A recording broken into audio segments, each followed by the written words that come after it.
What's going on, Genius Nation? It's your man, Dr. Will, and you guys know the deal. Let me know what city, what state, what country you are chiming in from. Even if you're watching this on the replay, let me know what city, what state, what country you are chiming in from. If you're watching this on YouTube, go ahead and hit the subscription button, hit the notification button, all the things that make the algorithm go pop. Welcome to Daily Insights with Dr. Will. I am Dr. Will. Welcome to this terrific Tuesday, wherever you are in the world.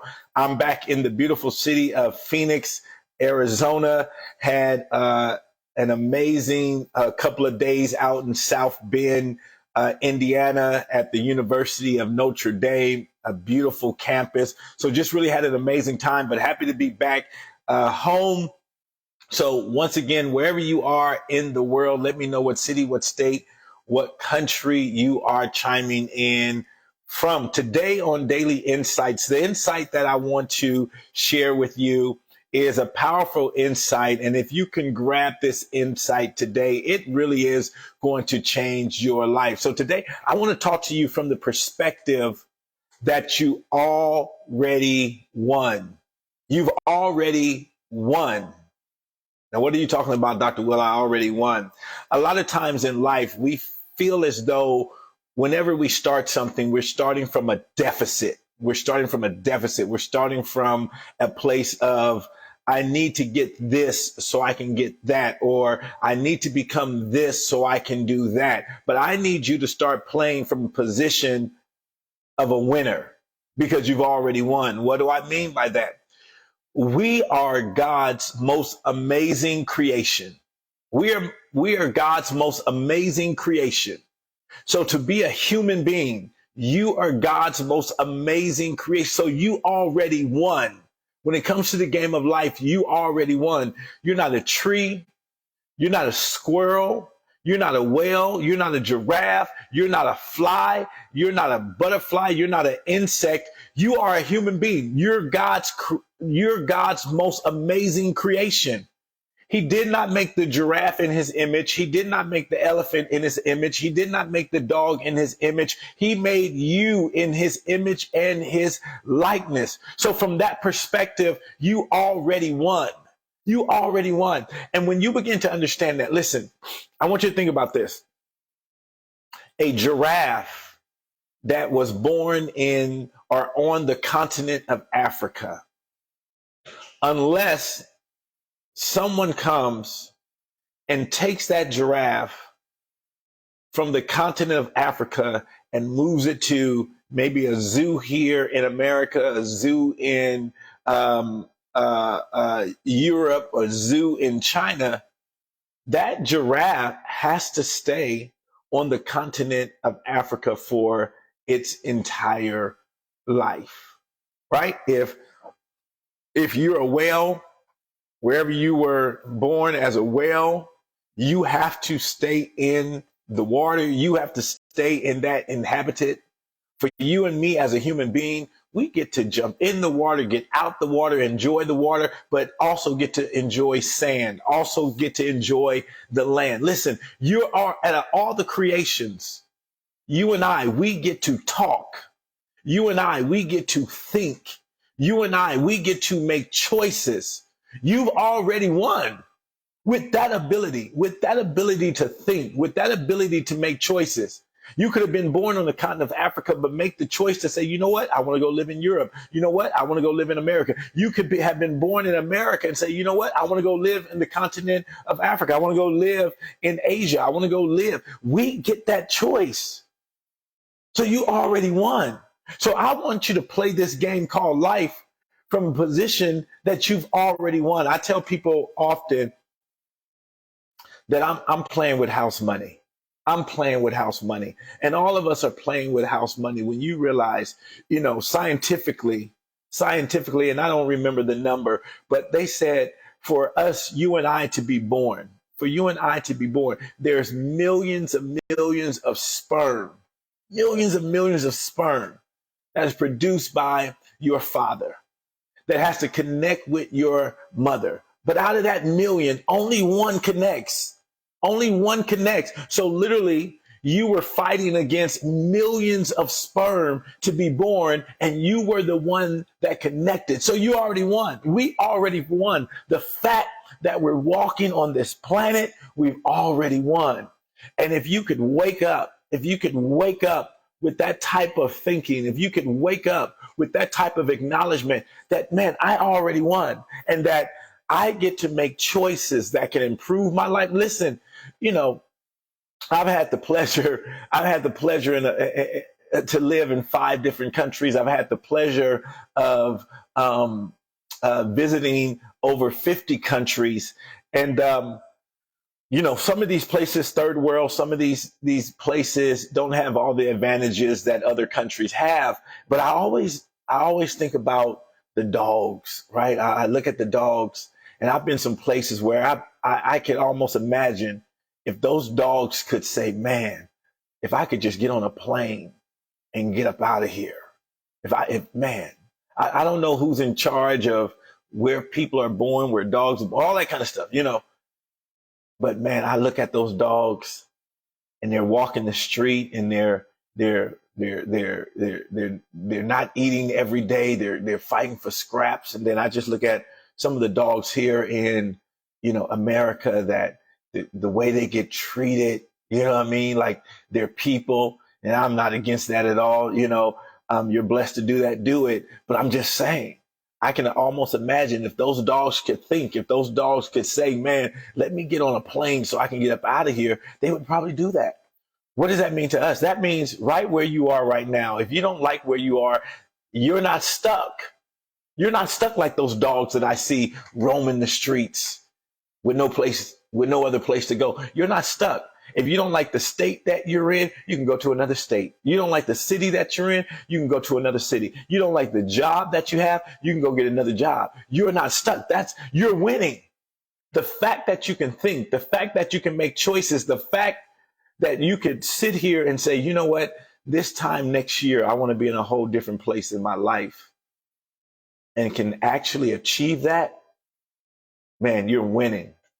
You're winning. So stop thinking that you're playing with a deficit. I know we don't all have the same advantages, but you have the greatest advantage. And the greatest advantage is that God made you a human. Man, you could have been a frog. I want you to think about it. You could have been a frog. You could have been a worm. But you are a human being. You are God's most magnificent creation. See, God made the cows too. He made the giraffes too. He made the squirrels too. He made the pigs too. He made the hippopotamus too. He made the crocodile too, and the alligator. But then he said, I'm going to create something in my own image and my own likeness. And that's how you and I are here. And so you're already winning. You already won. Now, I know there's a lot of forces out there that try to make you think that you haven't won, but no, you already won. The fact that you have a brain that can think, that can make choices. See, you're only one or two choices. I mean, I think about 25 years ago, 26 years ago, a proposition was put in front of me by Corey Oliver. Man, have you ever thought about going to the Army? That was just one choice that I made that literally changed my life. And here's what I love what the Bible says. It says time and chance happen to us all. Each of us get that opportunity to transform our life. I believe that. I wholeheartedly believe that. And not only do you get one chance, you get many chances. Every day you're presented with a choice and a chance, a choice and a chance. But if you think that you're starting from a deficit, you'll never take that opportunity that's before you. You know, people ask me all the time, Dr. Will, man, why do you show up every morning? Why are you so passionate about this? Because I didn't read this stuff in a book, guys. I didn't read this in a book. I didn't go to a conference to get this. I lived this. I lived this. You guys know my story. I lived this. I started out from where they said was the worst city in America. I started out with if if if you're starting a race, if you're starting a race, I started out with every disadvantage. Didn't start when the gun went off. I was running in boots. I had on a rucksack. There was no way that I was supposed to win. There's no way. My mom was 18. My dad was 50. No way. No way a kid coming from that union, that dysfunction is supposed to win. But then I realized, wait a minute, in spite of all of that, in spite of growing up in Compton, in spite of not having my father in my life, in spite of being in gangs and selling drugs, in spite of all that, none of that negated that I was one of God's most magnificent creations. None of that negated that. And when I woke up to that, there's and I'll let you guys go this morning, but there's a story in the Bible, and it talks about the prodigal son. And the Bible says this guy, he didn't want to fall in line with what his father was saying, and he wanted his inheritance quite early. He didn't want to wait, and so his dad gave him his inheritance, and he went off and he messed it up. And the Bible says he got to such a low position, and he began to have regret, and he began to have remorse in life. But then one day, this is what the Bible says, and I love it. The Bible says one day he came to himself. He came to himself. And what that means is he realized who he was. And here's the statement that he made. He says, even the servants in my father's house live better than me. Even the servants in my father's house live better than me. He says, I know I messed up. He says, I know I don't deserve it. But here's the deal. My father doesn't have to restore me back to being his son. If he just lets me come home, and I'll be willing to serve. And the Bible says that the young man returned home, and the father greeted him and had a party for him and said, my son who was lost is now returned home. The father didn't talk about the money that he squandered. He didn't talk about the mistakes that he made. Here's my point. When you realize and when you come to yourself about who you are and what's available to you, there's no way you'll live beneath your potential. So many people live beneath their potential because they just don't realize who they are. When you realize who you are, you already won. I know we say these colloquial phrases like I'm a son of the king and I'm God's child and God's my. We say that, but do we really believe that? Because if you really believe that, you would come to yourself and say, there's no way. There's no way I could be made in the image and the likeness of God and not be winning in life. There's no way that I have a brain that can think, that can make choices, and I'm not winning in life. There's no way. You won't put up with that.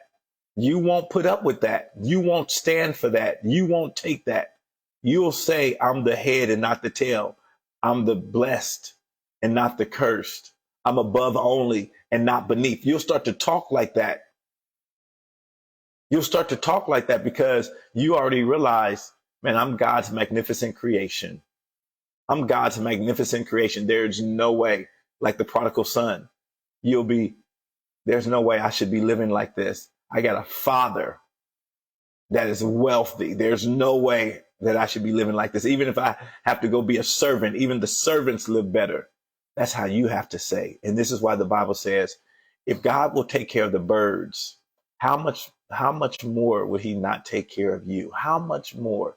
If he takes care of the birds of the field and the birds of the sky, the Bible says, how much more will he take care of you that are his children, that are his prized creation? So you got to start thinking like that, guys. That's my insight for you today. Like I always tell you, go out there and be amazing today. Wake up. Wake up to who you are. Wake up to who you are. The brilliant genius person that you are. Accept it, walk in it, acknowledge it, live in it, and benefit from it, guys. So go out there and let's dominate today. I'll see you guys tomorrow right back here in the nation.